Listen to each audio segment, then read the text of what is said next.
Welcome to the Pat White Show.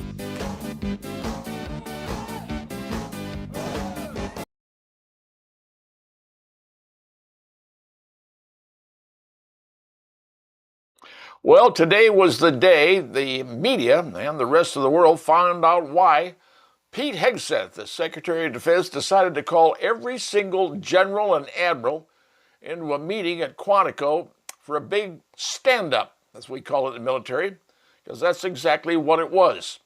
He called them in there, and for 1 hour, he said, "Gentlemen and ladies, here's the deal. Woke is dead in the military." That's right, you heard me right. Woke is dead in the military. That woke thing's been going on for a number of years. Now, I'm proud to say that I served in the United States Air Force from 1970 to 1995. And I did it proudly. And I saw everything you could see in the military. I saw it when we were warriors, and then when we became wussies. Because the government and those people in power decided to, well, utilize the military for their whole social action. They tried to, well, colonize, for lack of a better term, the United States military with diversity. Well, let me explain something to you folks. World War I was won by the United States with warriors. World War II was won with warriors. That's what wins wars, warriors. The job of the military is very simple: to kill people and break stuff. Now, that's pretty harsh. You may not like it, but that was our job. Now, I happen to be one of those pilots in the Strategic Air Command back when it existed, and our job was to blow up the entire world if necessary, because we carried nuclear weapons and we had the missiles. And if we had to use them, we were prepared to do it. That's what you do when you're warriors. Well, Secretary of Defense said, enough of this diversity stuff. Everybody goes back to being warriors. We're done with the guys wearing dresses, the guys who think they're women. Sorry, it doesn't work. We are warriors, and if you're going to win a war and have a military, you must have warriors, not diversity. Whoever came up with the concept to say, well, diversity is what makes us better. No, it doesn't. What makes us better are people willing to sacrifice their lives to keep America free. That's right, sacrificing their lives. Now, physical standards, they're going back. And if you have an MOS that says you're a combat MOS, you better be in shape, dude. You just better be in shape, because physical fitness is coming back. And you generals out there, you better understand something. You better be in the same physical fitness as the men that you are directing, because everybody's going to be treated the same in the new unwoke military. We're going back to doing what we do best, and that's winning. You don't win with diversity. You win with warriors. Now, Secretary of Defense told the generals and the admirals, if you guys don't like any of this, feel free to quit, resign, step down, retire. And there's probably going to be some who did, because, well, we were using diversity to put people into positions. It wasn't based on merit. It was based on the color of your skin, what gender you were. Doesn't work, folks. I watched the entire hour of what was said. And, you know, a lot of us have been sitting around thinking, that's exactly what needs to be said. Somebody is finally in that office who said enough's enough. Because you're not going to win a war with wussies. You're going to win a war with warriors. And that's what we need. Now, you can sit there and say, oh, that's not fair. You're treating people differently. The military is different. The military is not regular society. The military has one job, as I said earlier. The military's job is to kill people and break stuff. And that's the way it is. You don't have to like it. But I'm telling you flat out, Secretary of Defense was correct. And you generals out there, you don't like it, you can retire. And the days of diversity and woke are gone. Now it's back to merit. Now it's back to getting what you deserve, getting what you worked for. Leadership is not by diversity. It's by the strength. It's by being a leader, not because of the color of your skin or your particular gender. It's the way it is, folks. So I saw the speech, and don't tell me anything that said, oh, well, you can't do that. That's not legal. The military and war ain't legal. War is ugly. And if you want to win a war, you better be prepared to be as ugly or uglier than the person or persons you are fighting. Because in war, there are no rules. War is win or die. And in this country, we would rather win.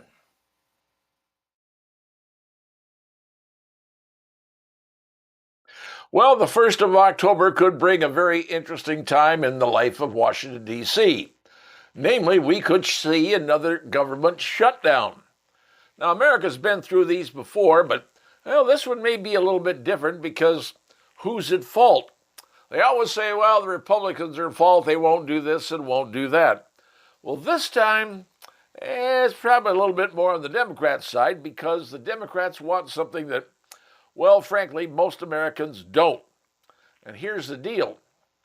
The Democrats are saying, we will not go along with a reconciliation of the budget, a new agreement. We will not go along with it unless we get what we want. Now, what do they want? Well, here's what the Democrats saying they want. They want to have free health care for illegals, roughly $500 million to be spent. And that's so they can get more votes. See, the deal is, this whole thing about all the illegals coming in the United States was for two reasons. One, to help the census count in 2030 to give more representatives in Congress, at least ones that'll vote for the Democrats, because if the Democrats give them stuff, they figure they're going to get the votes. And because they're going to get the votes, they're also saying, hey, we want to have them involved in the elections. You see, states that have ID laws say you have an ID. Most states do, about 35 states do, but some states don't, including, well, California. And so the key is to get more votes. You give people stuff for free, they're going to vote for you. The other deal is this. They want to come up with $500 million to bring back NPR and the Corporation for Public Broadcasting. They want to bring it back. Remember, the Trump says, we don't need that. They're wasting money. Got rid of it. Well, the Democrats want to bring it back because we know what side the people in the NPR are in favor of. And the biggest thing is they want to increase the debt by another, roughly $1 trillion. They're saying, hey, unless you give us this, unless you give us what we want, we're going to let the government shut down.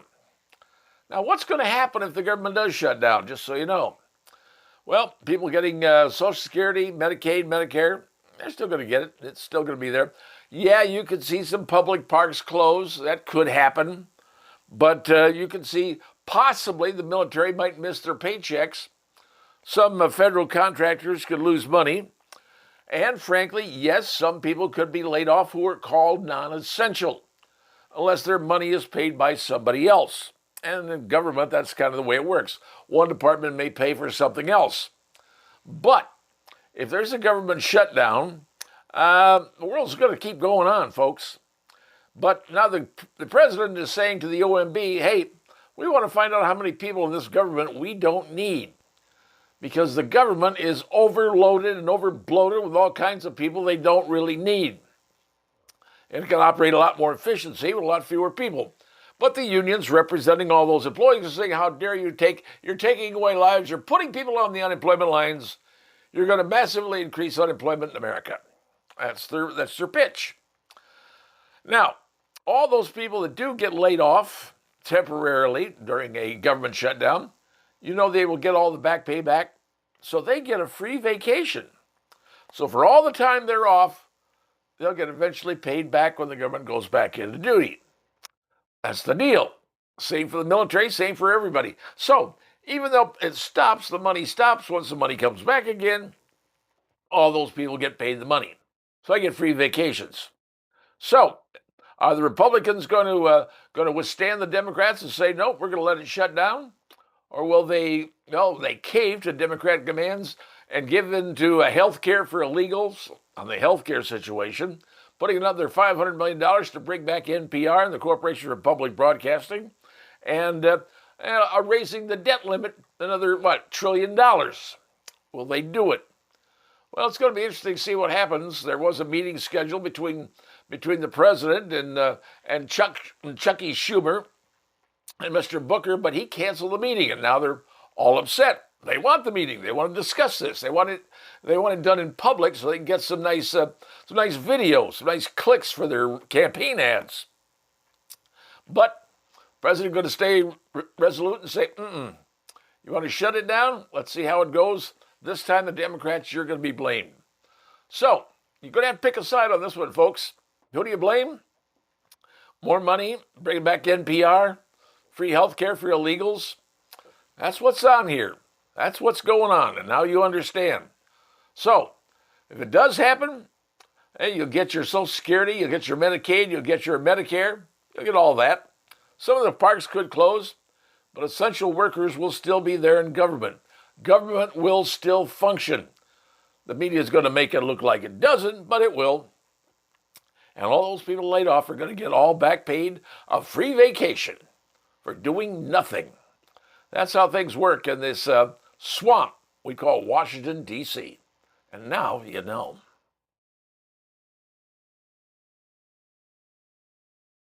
Well, America, over the weekend, we had another couple of horrendous and outrageous shootings. One took place in North Carolina, the other one took place in Michigan. They were both really horrendous, and frankly, you got to take a look at exactly what's going on here to decide what was really the cause and motivation. And I can't guarantee you what I'm going to tell you is going to be the exact cause when they sort it all out, but I'm giving you my first blush interpretation. First shooting took place down there in North Carolina. A gentleman by the name of Nigel Max Edge, 40 years of age, former Marine, pulls up to a restaurant bar called the American Fish Company. And this is water. It's on the coast of North Carolina. Pulls out a gun and starts shooting at the restaurant randomly. Now, a number of people were killed. A number of people were injured. Many of them were not local people. They were tourists like everybody else. Time of year, you're going out and having a good time. Enjoying yourself. Go to a nice seaside restaurant. You end up dead. Well, as it turns out, Mr. Edge has been charged with first-degree murder for 3 counts and attempted first-degree murder on 5 counts. Took out a gun and started shooting people. Now, Mr. Edge is a former Marine. He says he's suffering from PTSD. He's well known to the authorities down there. He's filed multiple lawsuits against the police department for a number of reasons. I don't know what they are, but they know exactly who this guy is. My feeling is that since he's been arrested, he was caught pulling a boat out of the water by police because they knew who they were looking for. They knew the guy. He's being charged.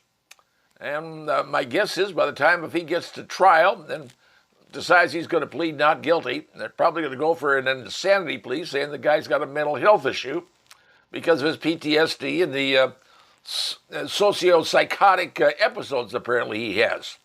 All right, that doesn't make it right, but that's probably going to be the defense that's going to be used. The second one, to me, in many ways, is more horrendous. Took place in Grand Blanc, Michigan, which is about an hour north of Detroit, at a LDS church, a Mormon church. A gentleman by the name of Thomas Jacob Sanford. He took his Chevy pickup truck adorned with the 2 American flags. See in the picture for yourself. And he came charging into the front entrance doors of a Mormon church.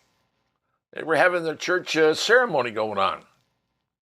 And he barrels into the front door, jumps out, apparently has some containers of gasoline, dumps those around and starts shooting people.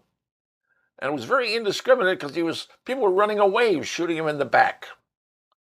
And fortunately, some officers showed up rather quickly, and a gunfight ensued. Mr. Sanford was shooting at the police were shooting at him, and ultimately they neutralized him, which means they took him out. Now, apparently the word on Mr. Sanford is he had a very serious beef with the LDS Church, called him the Antichrist. The LDS Church, I've known about the church. I've lived in Utah part of my life, and it's the Mormon Church. All right? Are they a church? They follow God? Yes, they do. Is their way normal like everybody else? Not necessarily. But I consider them a religion. At least I did in Utah, where they're very prominent. But Mr. Sanford apparently didn't like them. And he said in a number of public events, a number of public situations, he called him the Antichrist. Was that what made him decide to end his life? Because when you take a vehicle and you crash it into the front door of a church and start shooting and dropping gas bombs, that's a death sentence, folks. That's trying to be the police by or suicide by police, which apparently that's what he was trying to do, and that's what ended up. Now, I understand that some years ago his son was born with a particular medical condition, a very rare one. Even had a GoFundMe page to raise money, and I understand they raised about $3,000. I don't know if his child medical condition had anything to do with what happened. It may have no reason whatsoever. Police are trying to figure out what the motivation was for both of these shootings. But I can tell you this. There are people going to turn this into a political issue. Blame this person. Oh, he's MAGA. Or blame this person or that person. I ain't going to do that. I'm just going to tell you.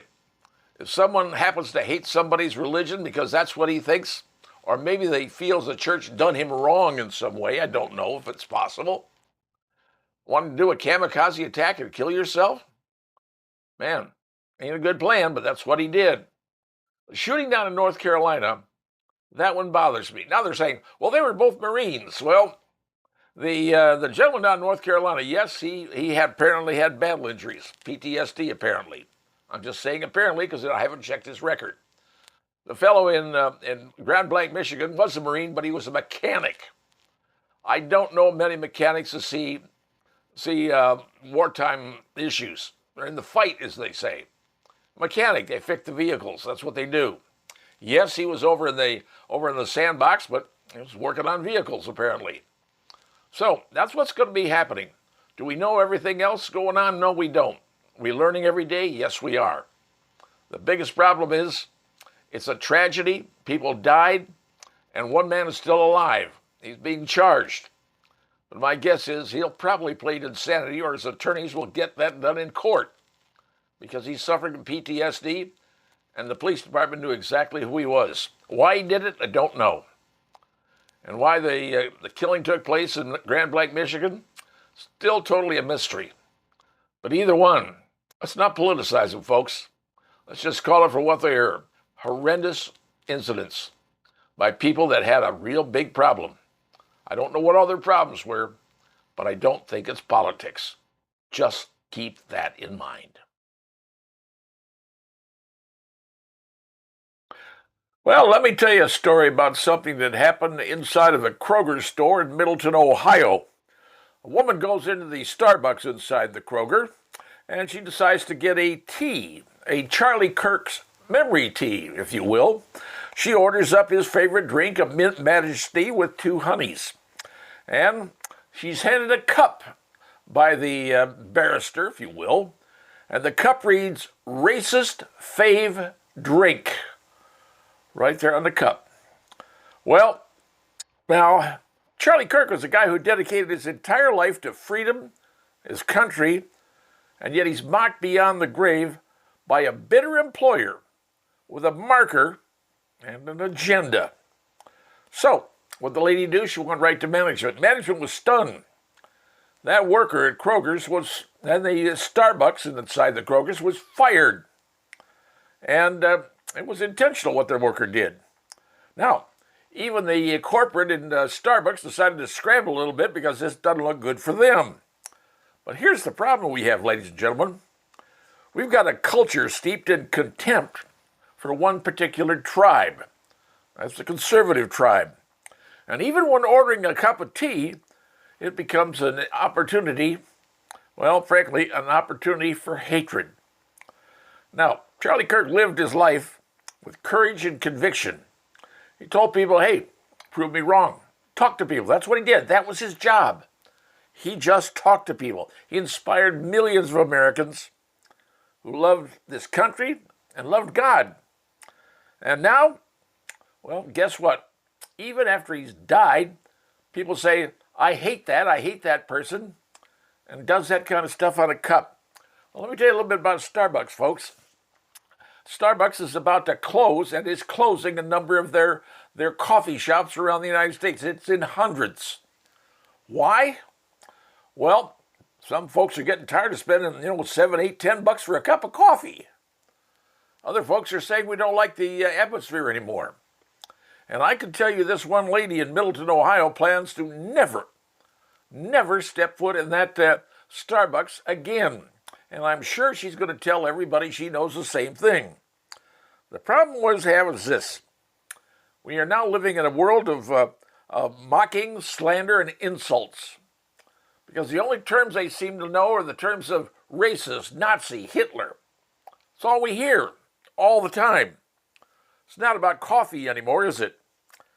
This is about hate. And frankly, we're in a society that shouldn't exist. But now we're in a society that despises Christians, despises patriots, despises conservatives, who actually want to stand up. But the truth is going to win out eventually, folks. Because every time someone scrawls hate on a coffee cup, it just reminds us how much, what we believe in stands for. Now, can't erase Charlie Kirk's life. He lived it. You can't erase his message. Can't erase the millions of Americans who are determined to keep fighting. This is bigger than Starbucks, a lot bigger. It's about whether we're going to accept the culture or contempt, or whether we're going to stand tall for dignity, decency, and respect. We aren't going to be silenced, folks. Not in coffee shops, not in schools, not anywhere. Charlie Kirk stood tall for America. And now it's our turn to carry that torch higher than ever.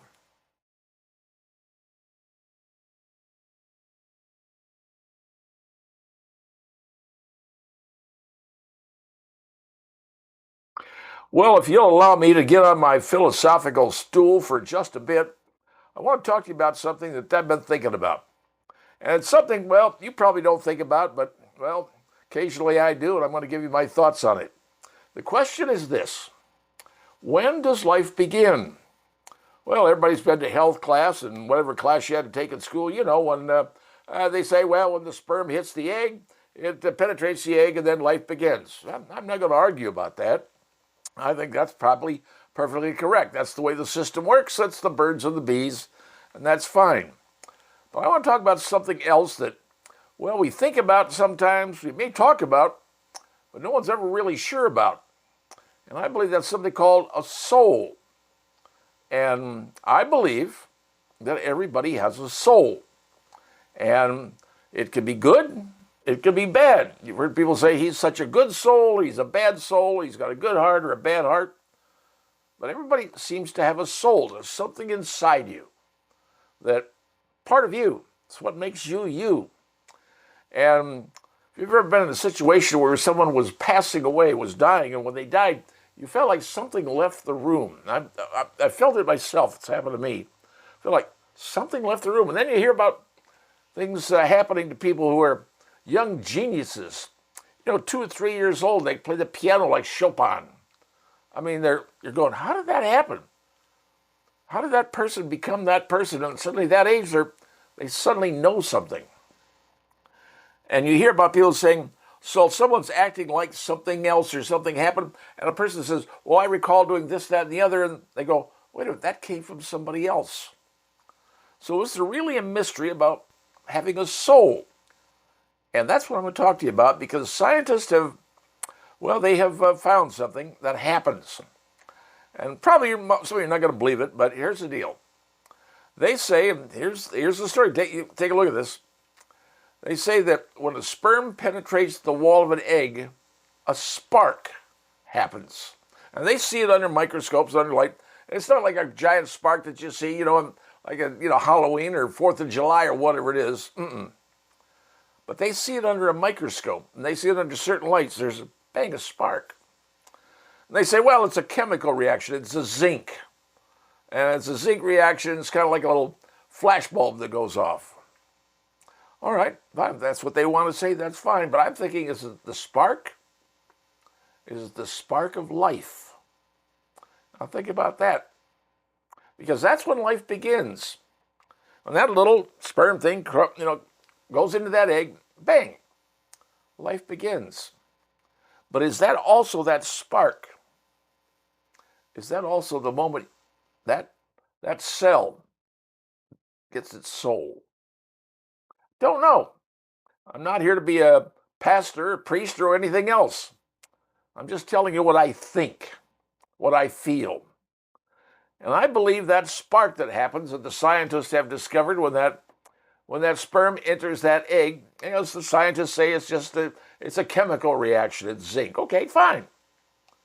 But I happen to believe that's when you get your soul. It could be a good soul. It could be a bad soul. I don't know. Maybe there's a certain number of souls out there, and when you die, it goes into somebody else, being recycled soul. Who knows?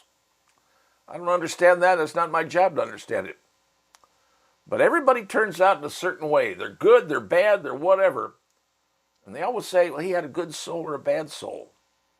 So is there really something that exists inside you, that thing that makes you you, your soul? And does it move on when you die? Or does it suddenly get re-put back into someone else when they have the sperm meets the egg and that spark occurs? So that's my only thing. That's the only thing I'm saying. You don't have to believe it. You can decide whatever you want to decide. But in my mind, it may be a chemical reaction. I'm not going to argue that. But in my mind, I believe that's when that moment, when those two things happen, that one thing happens, those two items come together, that's the moment you get your soul. How it develops, well, who knows? But I believe that's the exact moment when that goes from being two individual things to becoming a human life. And because the human life has one big major thing, a soul. And that's what I believe. You can poo-poo it all you want. You can say, nope, doesn't exist. It's my opinion. I'm just stating it from my particular view. But when that spark happens, I believe that's when you get your soul.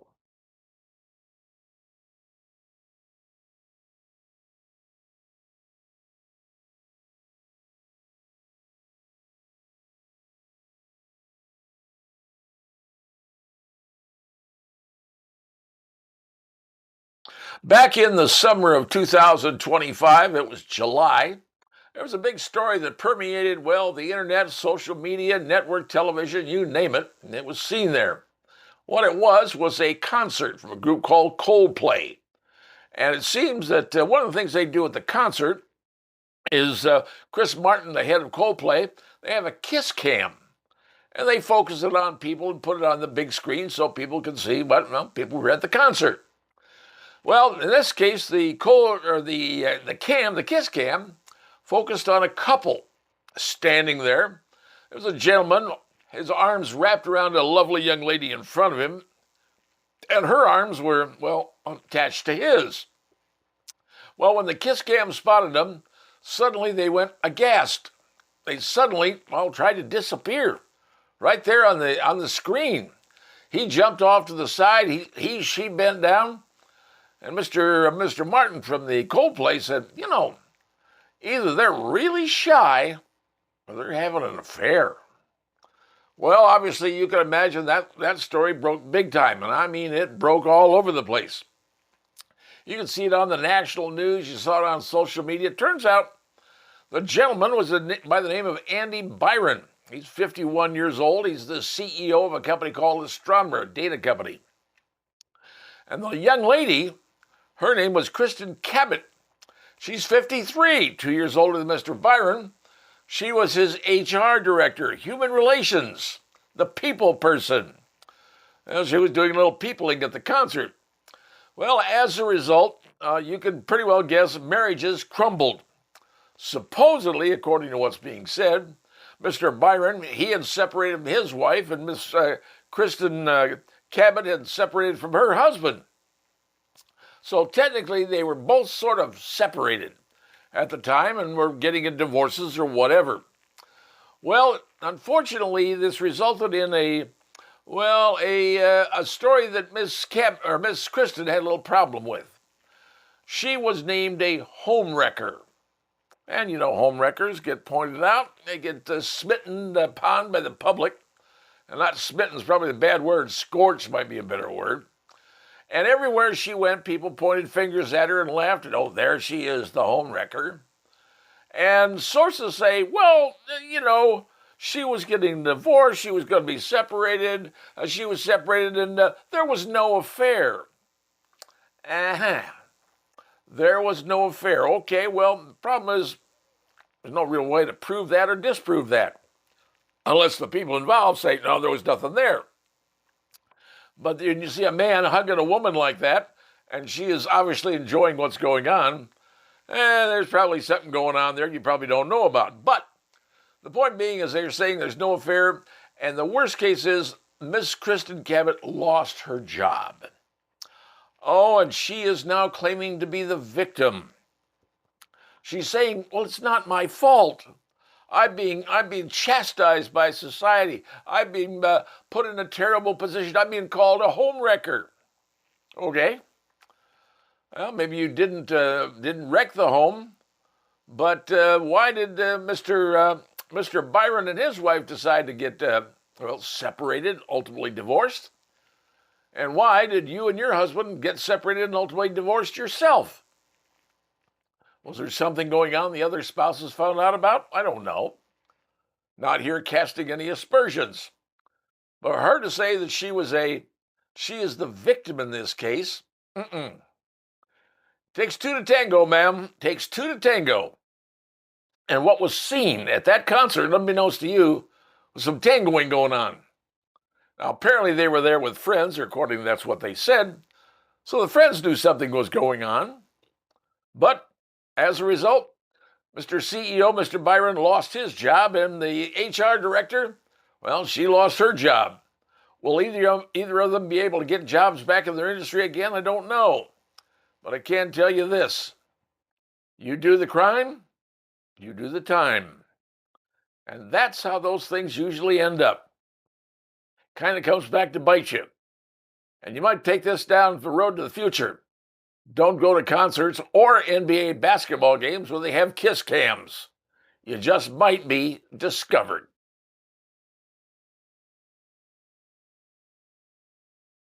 Well, one of the biggest events that America and most of the world watches is the Super Bowl. Not even sure I can say the name Super Bowl because I'm probably violating some trademark. It's a big bowl, okay? Comes up in the end of the football season.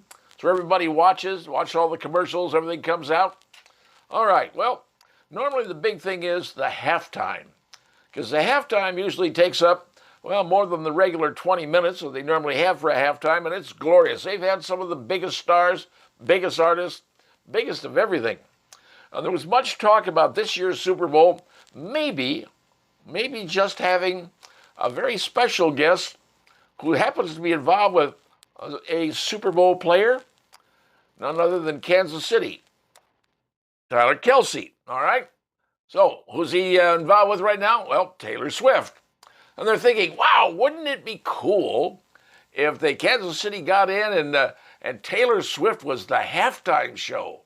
Woohoo! Wouldn't that be big for the Super Bowl? And frankly, it'd be very big. She's the biggest thing going on in the world right now. Number one everywhere, world tour, you name it. Would she be a blockbuster at that game? Oh, blockbuster like nobody's business. Well, they just announced who's going to be the Super Bowl lead act this year. Somebody, frankly, I've never heard of. Bad Bunny. Who in the heck is Bad Bunny? I said to myself. I had to go look it up. And sure enough, looked it up. The guy's name is Benito Martinez Ocasio. Father was a truck driver. His mother was a former school teacher.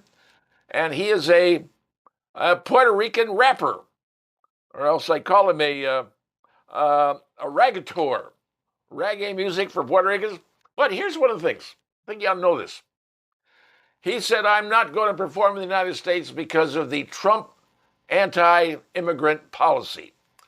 Afraid that apparently his audience would be taken on by Border Patrol and not going to appear in the United States. So I'm going, okay, he's not going to appear in the United States, and where's he planning on appearing at the Super Bowl?